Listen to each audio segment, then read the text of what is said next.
Club label the Cascais on Portugal's west coast played host to the RC44 Cascais World Championship. The 12-strong fleet missed match race day due to an absence of breeze, leaving Brunello-Sec sailing team at the top of the overall match race leaderboard.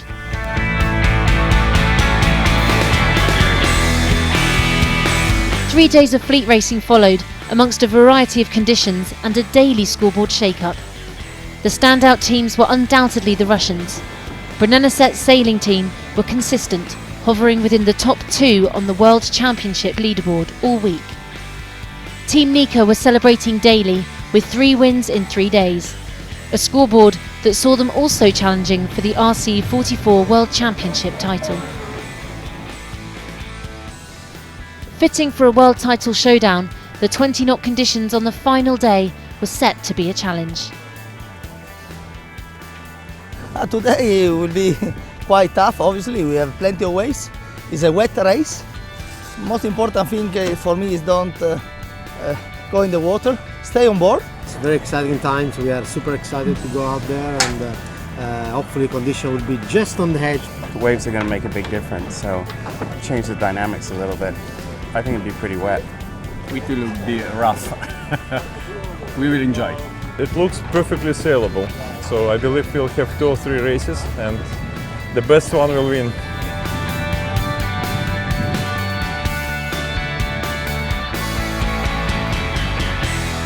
As expected, it was a high-speed surfing frenzy downwind. Charisma and Artemis Youth were disqualified in race 1 for being over early, but the rest of the fleet were enjoying the waves.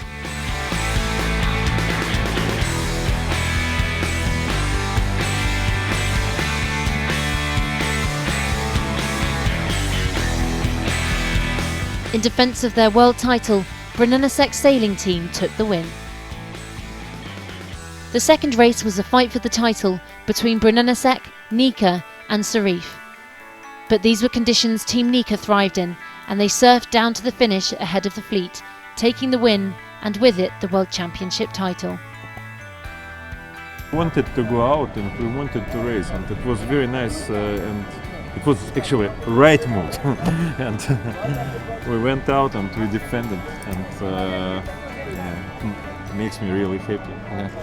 And first of all, it was very nice to fight against my big friend Vladimir, and I'm really happy he won this time. So a new RC44 World Champion has been crowned, and with just 1 point separating the top 2, the stage has been set for the final event of the RC44 Tour, the Virgin Gorda Cup.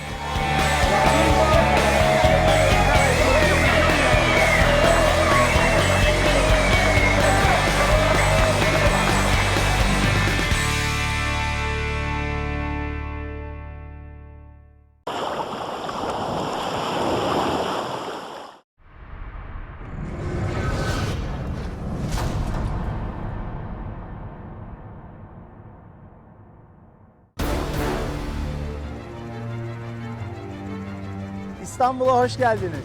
Welcome to Istanbul.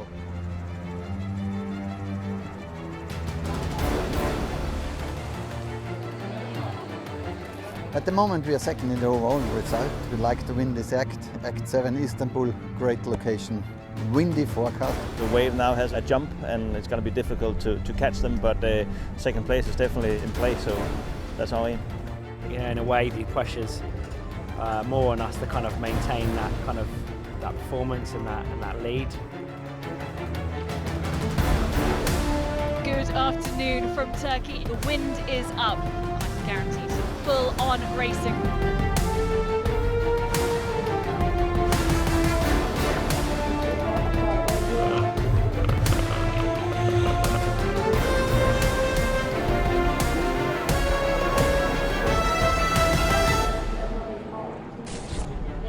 We are on high speed, we get 2 big waves, went down in the water again, just the whole thing collapsed. Another massive performance from the Wave Muscat. This is so impressive, it's just win after win. We're going to be racing on the Bospheros today. It's one of the best places to have a sailing regatta, I think.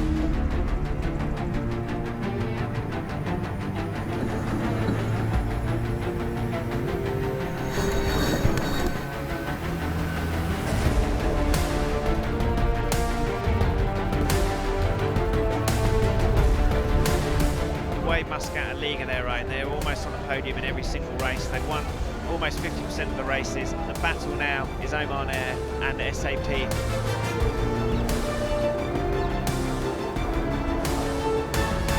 We're a bit far behind the wave to probably catch them today, but yeah, the podium will be a great start.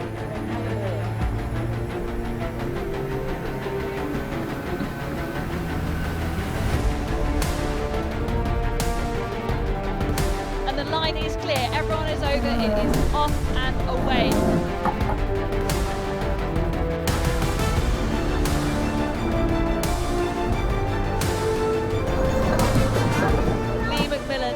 Wave Muscat, an unprecedented lead over the rest of the fleet. Another win. This is their 4th victory on the bounce. Absolutely extraordinary. It's really awesome to win here in Istanbul, 4th in a row, which has never been done before. Conditions have been incredible. Istanbul's like delivered again. Amazing windy conditions, and it doesn't get any better than that next year for us. So it's been a fantastic event.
iRig, zero effort, maximum thrill.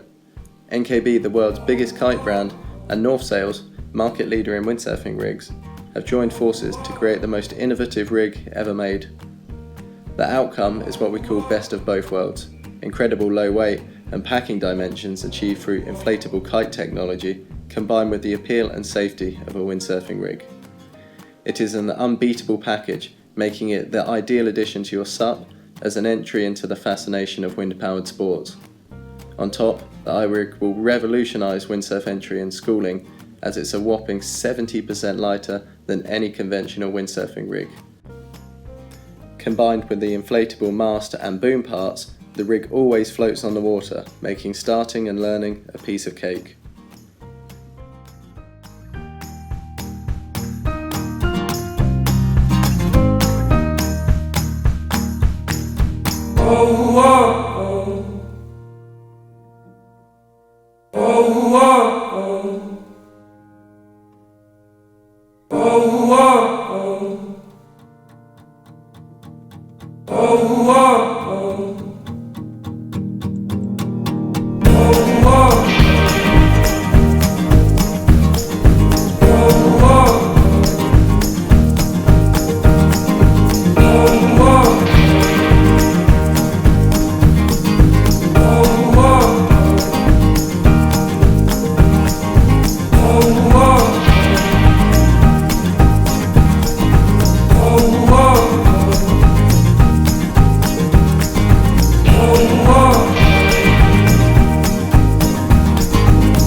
Today was the official handover from Southampton City College of our 2 pusher ribs that we're going to be using at Canberra and in Bermuda. Well, these boats give us real good manoeuvrability around the Canberra Quay, so we get 360 degrees manoeuvrability of the engines, which basically gives us the ability to operate safely and know that we've got the platform under control at all times. So we'd struggle without them. We've built them differently because we challenged ourselves in the materials we were going to use, and so we've saved ourselves 20% of the carbon footprint of the base by using an eco-resin, and we've used recycled plastics in the core. So we've really looked at different materials and the impact, the positive impact that we could have from them. Well, it's kind of a bit of a surreal opportunity. Like, most people wouldn't say in their apprenticeship they'd done anything like this. I drove the rib. It's weird because the engine's in the middle of the boat, so instead of so it reacts differently. You kind of steer it with the stern instead of the bow. I think it took maybe a couple of attempts to actually land on the pontoon, but most of it went well, and doing a 360 was okay. I'd recommend an apprenticeship because usually you wouldn't get the opportunity. Learning on the job is a lot better, and it's a bit easier to get your foot into the industry. The students have managed to really push themselves all the way through. It's a project that we built from ground up, a full-size boat. We've done a life cycle model for the boat, so we can use that to really evaluate different materials, and hopefully we can roll that out through the rest of the marine industry, so designers and boat builders, manufacturers can become more sustainable and make more sustainable choices on their materials going forward and in the future.